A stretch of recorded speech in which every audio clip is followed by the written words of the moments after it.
Hello student, कैसे हो? आशा करता हूँ अच्छी हूँ, बेहतर हूँ। कैटो साइंस कर रहा हूँ, सभी शिक्षकों का तहे से स्वागत है। आज हम बात करेंगे घर्षण बल के गुणों की। यानी हम क्या जानते हैं कि घर्षण बल किन के मध्य लगते हैं।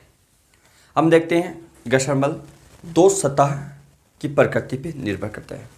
यानी घर्षण बल संपर्क सतह की प्रकृति पर निर्भर करेगा।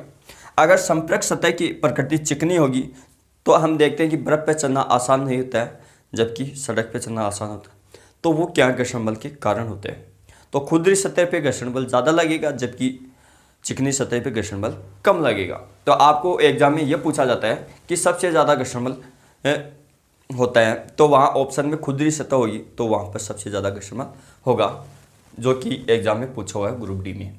अब बात करेंगे घर्षण बल दो सतहों के बीच में लगता है, लेकिन वो किन किन के मध्य सबसे ज़्यादा लगता है। जब दोनों सतह ठोस ठोस होगी और उनके मध्य घर्षण बल का मान सबसे ज़्यादा होगा। जब दो सतह दर और ठोस होगी तो उनके मध्य घर्षण बल का मान ठोस ठोस की तुलना में कम होगा। सबसे ज़्यादा वायु और ठोस के बीच में घर्षण बल कम लगता है, सबसे कम, और सबसे कम यहाँ, और सबसे ज़्यादा ठोस के बीच में लगता है। बात करेंगे घर्षण बल को कम किस प्रकार से किया जाए। हम जैसे हम लोहे के बारे में पढ़ते हैं कि लोहे को के जंग लगाने से किस प्रकार से बचा जाए, उसी प्रकार से हम घर्षण बल को कम करना चाहें तो उसको किस प्रकार से किया जा सकता है। जैसे स्नेक के रूप में, स्नेक यहाँ ग्रेफाइट का उपयोग करेंगे, ये घर्षण बल को कम कर देती है। बॉल बेरिंग क्या होता है? ये सर्पिली घर्षण बल होता है, जो इसको क्या करते हैं, जो मोटर वाहनों में आप देखते हो टायरों में होता है ना, टायरों में वो होता है बॉल बेरिंग। जो सर्पिली घर्षण बल को परिवर्तित करके लोटनी घर्षण बल में परिवर्तित कर देता है, जिससे गाड़ी आगे बढ़ती है। अब इसमें क्या, वो ग्रीस गैस देखिए घर्षण बल कम कर देते हैं, इससे घर्षण बल कम होता है। अब उसी प्रकार से तेल लगाइए, तेल से जैसे ऑयल। अब इंजन में ऑयल क्यों डालते हैं? आपको पूछ ले कोई, इंजन में ऑयल क्यों डालते हैं? क्योंकि ठोस के मध्य घर्षण बल सबसे ज़्यादा लगेगा। अगर हम ऑयल नहीं डालेंगे तो इंजन सीज हो जाता है बोलते हैं, तो वो ऑयल क्या है, घर्षण बल को कम करता है, घर्षण बल को कम करता है। ठीक है। अब क्वेश्चन आपको ये पूछा गया था कमेंट सिस्टम पे, हमने डाला कि घर्षण बल को कम करने के कौन सा उपयोग में नहीं लिया जाता है। वहाँ रेत ऑप्शन सही होता है दोस्तों, क्योंकि रेत में आप वाहन चलाते हो, वहाँ घर्षण बल सबसे कम लगता है ना, तो उसका उपयोग किया जाता है, नहीं किया जाता है ना। तो वो था, आप क्वेश्चन आराम से पढ़ते। अब घर्षण बल के उपयोग क्या होते हैं वो भी देखेंगे दोस्तों।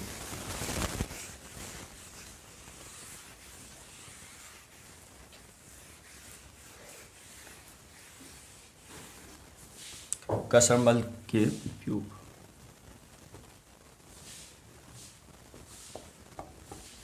अब देखना कि हमने पढ़ा कि सड़कों पर आवश्यक घर्षण न होने पर गाड़ियां के पहिए फिसलने लगते हैं। अगर सड़कों पे हम चल रहे हैं, सड़क पे चल रहे हैं और सड़क और टायरों के बीच में आवश्यक बल नहीं लगेगा तो गाड़ी फिसलने लग जाती है।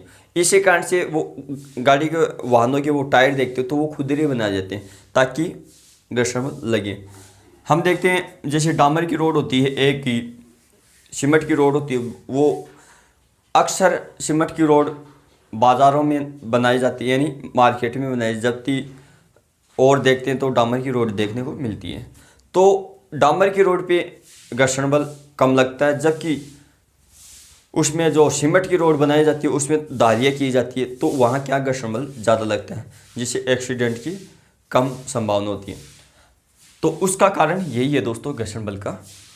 अब क्या चिकनी सतह पर घर्षण बल कम लगने के कारण परेशानी होती है, जैसे बर्फ़ पर चलना, कीचड़ में गाड़ी फंसना, सड़क पर तेल फैलाना आदि से साइकिल फिसल जाती है। यानी आपको क्वेश्चन क्या, चिकनी सतह पर हमने पढ़ चुके हैं कि घर्षण बल सबसे कम लगते हैं। जैसे कीचड़ में हम गाड़ी चलाते हैं, कीचड़ में तो वहाँ गाड़ी चलाना आसान नहीं होगा, गाड़ी फिसल जाती है ना, मोटरसाइकिल फिसल जाती है। तो आपको ऐसा पूछे कि बारिश के मौसम में कीचड़ में हमारी साइकिल फिसल जाती, किसके कारण? चिकनी सतह के कारण, क्योंकि उसमें चिकनाई होती है ना मिट्टी में, तो वो क्या साइकिल फिसल जाती है। अब क्या, जैसे बर्फ पे चलना,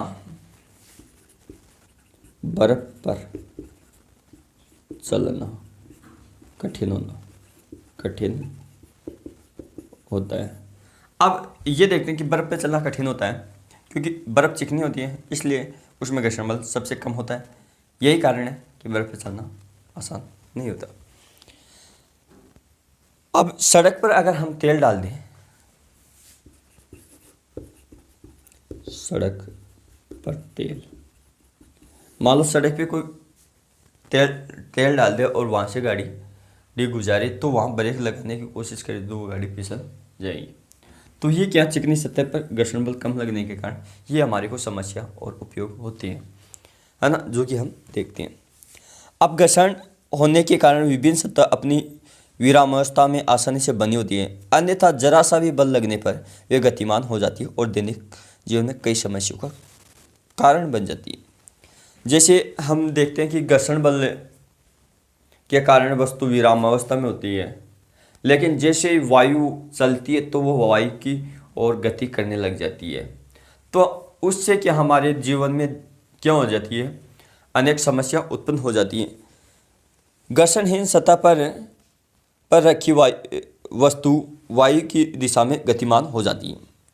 अब घर्षणहीन सतह पर खड़ा व्यक्ति सीटी बजाने पर विपरीत दिशा में गतिमान हो जाता है। अब ये देखेंगे कि मान लो मैं खड़ा हूँ कहाँ पर, घर्षणहीन, जहाँ कोई किसी प्रकार का घर्षण बल नहीं लग रहा, और मैं वहाँ से सीटियाँ बजा रहा हूँ, तो जिस तरफ से मैं सीटी बजाऊँगा उसके विपरीत दिशा में मैं क्या करूँगा, गतिमान हो जाऊँगा। तो वहाँ क्या क्रिया प्रतिक्रिया का नियम लगेगा।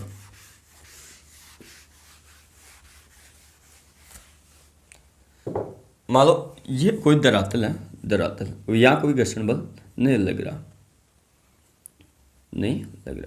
और इसने सीटी बजा रखी है, सीटी पपैया, और ये धरातल है।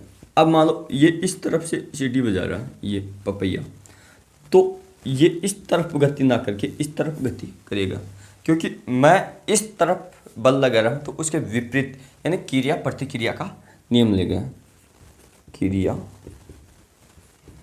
प्रतिक्रिया, जो कि गति का कौन सा नियम है, तृतीय नियम,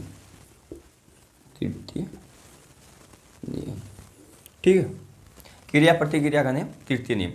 तो आप ऐसे भी ध्यान में रखना, जो घर्षण होता है, घर्षण उसके एग्जाम्पल क्रिया प्रतिक्रिया के अनुसार कि हम चल सकते हैं तो घर्षण लगने के कारण तो चल सकते हैं आगे पीछे, है ना।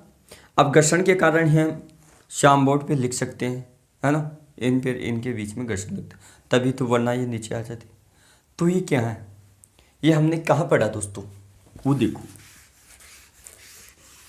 ये हमने कहाँ पढ़ा था, गौर करो, अंतराणिक बल, अंतर आणविक बल के प्रकार दो पढ़े थे, एक संचचक और दूसरा असंचचक बल। तो असंचचक बल में पढ़े थे हम, है ना। तो घर्षण के एग्जाम्पल किस प्रकार के बल में होंगे, असंचचक बल में, यानी एक प्रकार के असंचचक बल जिन वस्तुओं के बीच में लगता है वो क्या है, घर्षण बल है, कि दो सतह के विपरीत की प्रकृति पे निर्भर करता है। अब घर्षण के कारण हमारे जीवन में अनेक नुकसान होते हैं, वो आप जानते हो कि घर्षण के कारण ऊर्जा का व्यय अधिक होता है, जिससे मशीनें का उत्पादन कम होता है। मशीन के पुर्जे घर्षण के कारण ऊष्मा ध्वनि आदि उत्पन्न करती है और मशीनें खराब हो जाती है। यानी घर्षण के कारण, अगर घर्षण बल लगता है दो वस्तुओं के बीच में, तो वस्तुएं खराब हो जाती हैं, जो कि इसकी हानि है। तो सबसे ज़्यादा क्वेश्चन आपको कहाँ से पूछेगा, सबसे ज़्यादा या गुण से पूछेगा, गुण से। घर्षण के क्वेश्चन सबसे ज़्यादा गुण से पूछेगा, ठीक है। अब मान लो आपको ये पूछे कि अगर हम बर्फ़ पे चलना चाहते हैं तो वहाँ कील का उपयोग कील वाले जूते का उपयोग क्यों किया जाता है? क्योंकि कील और चिकनी सतह, वहाँ कील आसानी से बर्फ़ में धंस जाती है, जिससे बर्फ़ पे चलना आसान हो जाए, यानी कहने का मतलब घर्षण बल लगना शुरू हो जाता है। तो ये था आपका घर्षण का टॉपिक, जो कि इम्पोर्टेंट है। Thank you, all the best. मिलते हैं नेक्स्ट क्लास में। एक हम उनकी बात करेंगे दोस्तों। एक तो क्या लिफ्ट से संबंधित आपकी क्वेश्चन बनते हैं, लिफ्ट से संबंधित क्वेश्चन। तो लिफ्ट से संबंधित क्वेश्चन बनने के लिए हमको क्या क्या पढ़ना पड़ेगा? गुरुत्वीय बल, गुरुत्वीय त्वरण जी, ठीक है।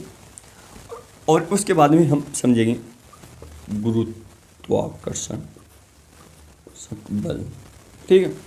ये तीन चीज़ समझने के बाद में हम पढ़ेंगे लिफ्ट से संबंधित क्वेश्चन, क्योंकि वहाँ सबसे ज़्यादा किसका उपयोग होता है? गुरुत्वीय त्वरण का, गुरुत्वीय त्वरण। अब गुरुत्वीय त्वरण का उपयोग होता तो हम ये भी तो जानेंगे कि गुरुत्वीय त्वरण होता क्या है दोस्तों, है ना। तो इसके बारे में हम पहले गुरुत्वीय त्वरण सेंटर ऑफ मास पढ़ेंगे। सेंटर ऑफ मास, जहाँ किसी भी वस्तु का संपूर्ण भार एक ही बिंदु पर केंद्रित होते हैं, है ना।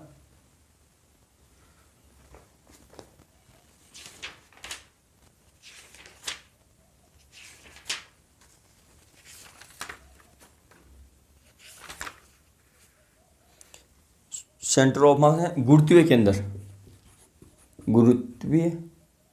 केंद्र, इसको बोलते हैं ग्रेविटिक सेंटर ग्रेविटी, यानी जहाँ किसी वस्तु का संपूर्ण भार केंद्रित हो वह गुरुत्वीय केंद्र कहलाते हैं। तो इसके बारे में पढ़ेंगे।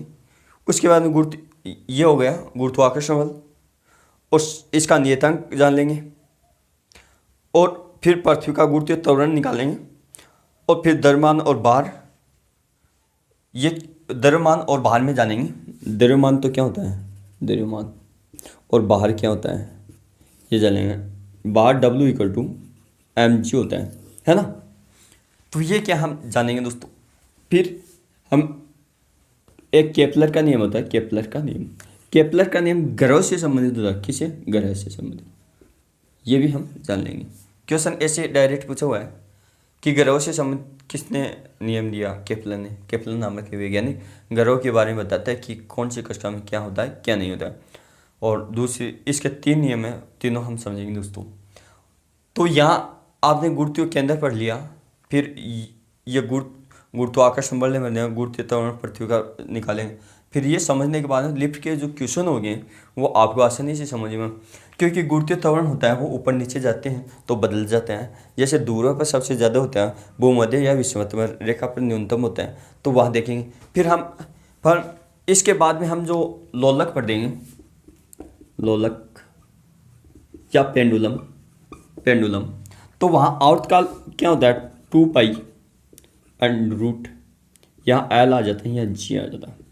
तो ये आवर्तकाल में यह जी किस काम की, किस प्रकार से हम इसका भी अध्ययन करेंगे, क्योंकि लोलक से संबंधित क्वेश्चन रहते हैं, पेंडुलम से संबंधित, है ना।